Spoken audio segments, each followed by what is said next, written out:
The man's voice was shaky, almost desperate. "Please, just make it fast," he said, barely lifting his eyes as he stood shivering under the gray December sky. He looked like someone carrying 3 different storms at once, one on his face, one on his shoulders, and one deep in his chest. Anyone passing by might have thought he was just another busy executive rushing through a tough day, but the truth was far heavier. And the person who would discover it wasn't a fellow CEO, or a lawyer, or a high-profile investor. It was a single dad with grease on his hands and a tired smile that rarely faded. This is how kindness changed everything. Before we begin, take a moment to subscribe to our channel, your channel name, and don't forget to like the video and share your thoughts in the comments. Your support truly helps stories like this reach more hearts. Now, let's begin. It was one of those bitterly cold mornings in Chicago, the kind that felt like winter was personally offended by anyone daring to step outside. Inside a small auto shop off a quiet side street, the heater hummed unevenly, fighting the cold with limited success. The smell of engine oil and old coffee filled the space. And in the far corner sat Liam Carter, a single dad who had been working there for almost 6 years. Liam wasn't rich, but he had a rich heart. He wasn't powerful, but he had powerful love for his little girl. And on this particular morning, he had a powerful headache. His 8-year-old daughter, Maddie, had been up coughing half the night. He'd barely slept, and the worry about how he would pay for her new medicine hung in his chest like a weight. Still, he showed up to work, because that's what single parents do. They show up, even when their world is falling apart. Around 8 a.m., the shop's front bell chimed. A man entered, tall, sharp suit, expensive watch, and eyes full of panic he was trying hard to hide. "Sir, how can I help you?" Liam asked, wiping his hands on a rag. The man didn't answer right away. Instead, he placed his car keys on the counter with trembling fingers. "My car, it won't start. I need it fixed. Fast. Please," he said. Then he added almost under his breath, "Just, make it fast." Liam nodded. "We'll take a look." He could tell something was off. The man's voice wasn't annoyed like the usual rushed customer, it was scared. Braking. But Liam didn't push. He simply walked outside with him to the parking lot. The car was a sleek black luxury sedan, far nicer than anything that usually came through their doors. But when Liam opened the hood, the issue became obvious. The battery was dead. A simple fix. A fast fix. But when Liam quoted the price, already giving him a discounted number, the man swallowed hard. "Oh," he whispered. His voice cracked in the middle of the single syllable. Liam had seen that look before. He'd worn that look before. "You okay?" Liam asked gently. The man nodded quickly, too quickly. "Yeah. Sure. Just fix it fast." Liam pretended not to notice the desperation. "It'll take about 15 minutes. You can wait inside." But the man didn't move. He stayed standing in the cold, staring at the ground as if it held all his secrets. Liam walked back into the shop, grabbed what he needed, and returned. As he worked, he kept glancing up, watching the stranger's eyes grow wetter and redder. Finally, Liam couldn't ignore it anymore. "You sure you're all right?" This time, the man didn't pretend. He let out a breath that sounded like it carried 10 years of pain. "I have to get to the hospital," he said. "My wife, she had surgery this morning. Complications." His voice cracked again. "They said I should come now. And then the car, it just..." He rubbed his face, embarrassed, overwhelmed. "I don't know why I'm telling you this. Because sometimes strangers feel safer than people who know you," Liam thought. "And because pain has a way of finding the nearest open heart." "I'll get you there," Liam said suddenly. The man blinked. "What?" "I'll get you there. When I'm done with the battery, you follow me back inside.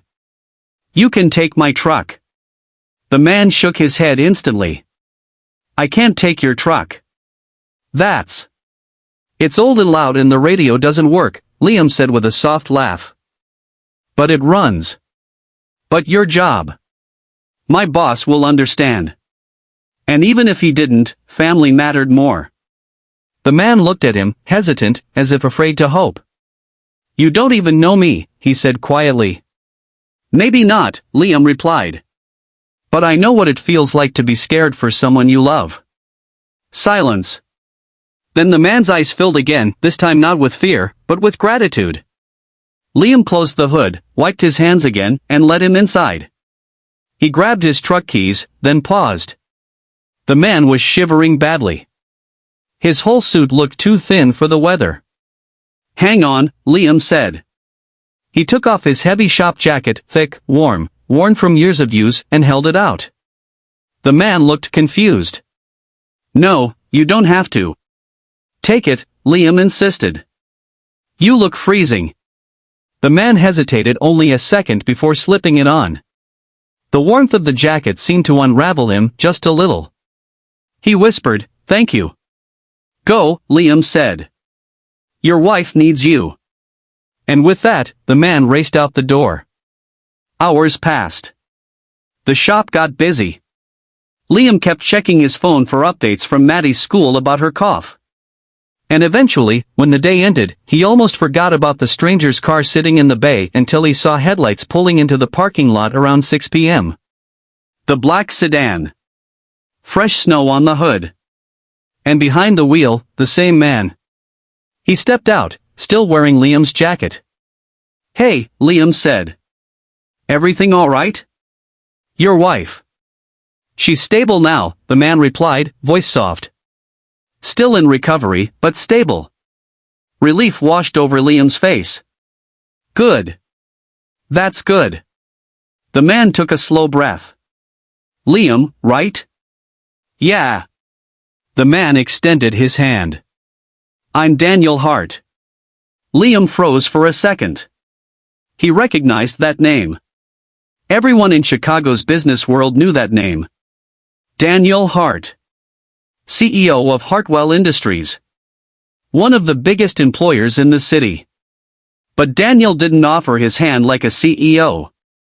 He offered it like a man who'd been humbled by fate and saved by a stranger. Then Daniel reached into his pocket and pulled out a check. He handed it to Liam. Liam looked at it and felt his stomach drop. "No," he said immediately. "No, this is too much. You saved me today," Daniel said quietly. "You gave me more than a ride. You gave me time I might not have had." "But I can't take this," Liam insisted. Daniel smiled, small but sincere. "It's not charity. It's gratitude." Liam looked up at him, torn. Kindness didn't ask for payment. But refusing the gift felt disrespectful. Daniel seemed to read his hesitation. "I know you're a single dad," he said gently. Liam blinked. "How?" "You mentioned your daughter earlier when your phone buzzed. You looked worried." Liam sighed. "Yeah. She's been sick. Money's tight." Daniel nodded, understanding. "Then let me do this." Liam swallowed hard. "Thank you." But Daniel wasn't done. "Also, if you're open to it," he said slowly, "I'd like you to come work for me." Liam's mouth fell open. "What?" "You're the kind of person I want on my team," Daniel said. "Someone who sees people. Someone who doesn't hesitate to help. I run a company with thousands of employees, but kindness is rare. I could use more of it." Liam stared at him, speechless. A new job. Better pay. Better stability. A future for Maddie that didn't feel so uncertain. And all because he had taken off his jacket. "Think about it," Daniel said. "No pressure." Liam didn't need to think long. "I'd be honored," he said. Daniel smiled again, warmer this time. "Then welcome to the team." As the two men stood in the dim light of the parking lot, snow falling gently around them, Liam felt something he hadn't felt in a long time. Hope. Real, steady, life-changing hope. And Daniel. Daniel realized something too. The world didn't